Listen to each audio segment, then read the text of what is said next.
Good morning. Welcome back to the Retirement Report. I'm Hank Parrott, your host, and with me my good friend and special guest, Dr. Friday, with Dr. Friday's Tax and Financial Services over in Brentwood, Tennessee. She is the tax expert for individuals and small business owners. You know, before the break, we had the caller asking about if you win the lottery, and Dr. Friday, you know, talked about that, of course. One of the things that goes with that as well, and that segues pretty well into that about pensions and lump sum pensions, because it's the same question that you have. The other part, when it comes to planning for taxes, it's the same. If you're going to, you know, with one of the nice things with a lump sum pension over that of a lottery winning, let's say, is that you can roll that into a tax deferred account, so you can defer taxes on it, and that's later a big help. And there you can control. So let's say sometimes that the pension amount is more than you might need, let's say. Okay, you've got other resources. It's more than you may need in terms of the dollar amount, and yet when you're taking it out, now that's of course fully taxable. If I take the lump sum, one of the things, I can choose how much I get paid out. So if I want a lesser amount now and a greater amount later, that gives me the flexibility to do it, and that also gives me the flexibility to control, right, how much I'm going to pay in taxes. Right. So there's some other strategies that can be employed in that way, but there's a great one when it comes to when you're weighing the decision, why it gets a little more complicated than just, you know, oh, which one, you know, it's not just what adds up to be the more dollar. There's tax implications, there's income implications, and then of course there's the dollar amount itself.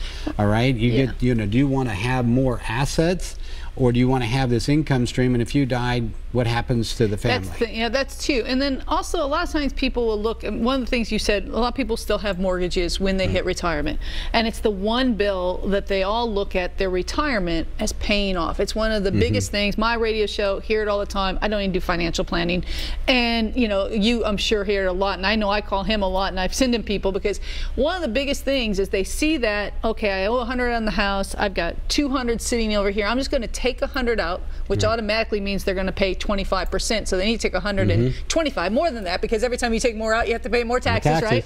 So, you know, so you're taking 150 out to pay out the, let's just say the house for 100 and your usual thing. And I think this is the time, if that's a thought in your head, this is the time you need to call his office and get that free evaluation. It's free. Anything he says can be taken for what you want to take it for, but it's free. And you need to have him explain to you the benefits of possibly doing that, or the benefits of not doing that, and seeing how much longer, because the whole thing is we want to be able to live as long as possible on the money we have, and how do we do that without paying Uncle Sam any more than we have to? Right, and this is, in particular, if you're talking about using retirement account monies that are in an IRA or a 401k or 457 or even if it's in the thrift savings plan. Even if it's already in the bank, would you say go ahead and do it? If it's cash in the bank, and that's a great question as well. And this is one of the things we look at is when interest rates are, depending on the interest rate you have on your mortgage. Let's say let's say if you're one of those that have a rate that's in that, you know, below 4%, 3.75, something like that.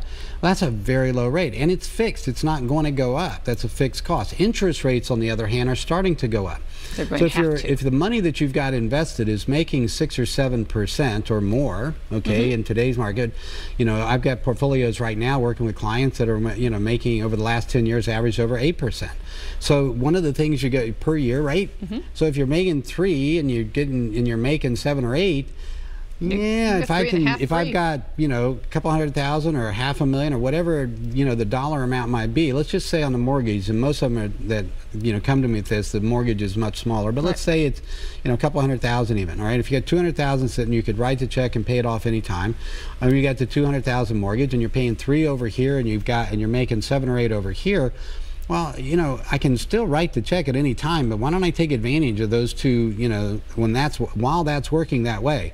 If all of a sudden I'm in a situation where maybe I'm not making as much money on my money, then I can always still turn around and write the check, and I get to keep those profits, right?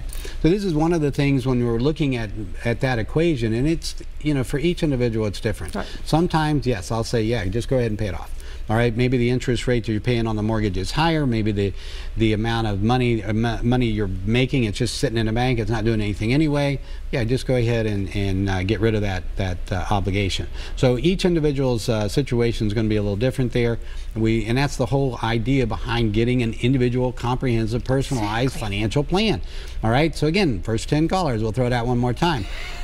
First 10 callers. And with that, by the way, if you've got some tax issues, tax questions, you want to bring in your tax returns, you want to see if there's ways you can reduce that, we can get Dr. Friday to join us in that meeting. Again, at no cost to you. Ow, that is so cool. So special offer, first 10 callers, free retirement analysis, income, comprehensive plan. We're going to sit down, we're going to talk to you about Social Security and Medicare. When's the best time to take Social Security? Great question. As an example. What about taxation of Social Security? If I'm working and I want to retire, I want to start taking Social Security, is that early, say between 62 and your full retirement age, is that a good idea? We'll answer that. Medicare, when you're, what kind of decisions do you have to make? Tons of them. When do you have to make it? What kind of plan? At age 65 you qualify? Well, now what do? You take original? Are you still working? What impact is that going to have? There's all these questions, and guess what? It's worth hundreds of thousands of dollars to you over your lifetime getting them right. And that's why we show you, if you make a decision here, this is what it's going to mean to you 10, 15, 20 years down the road. We can show you what today's decisions will look like and how they'll affect you financially so that we can make the right decision up front. So all of that is part of the comprehensive planning. Again, call the office, 615-376-5325. Tess will get your information. She'll send you out a packet, a checklist of things to bring to your appointment with me. In addition to that, when you come in, I'll give you a free copy of my book, 7 Steps to Financial Freedom in Retirement. Good book. What a deal. What a deal. We're going to have to take another break. Oh, my goodness. So we're going to try to get into some more about, one of the areas I want to talk to you about is the 10 fastest growing costs for retirees, because this is going to be pretty shocking, and it goes again to the importance of how it's more important than ever that we make the most of our resources, okay? So join us here. We'll be right back on the Retirement Report.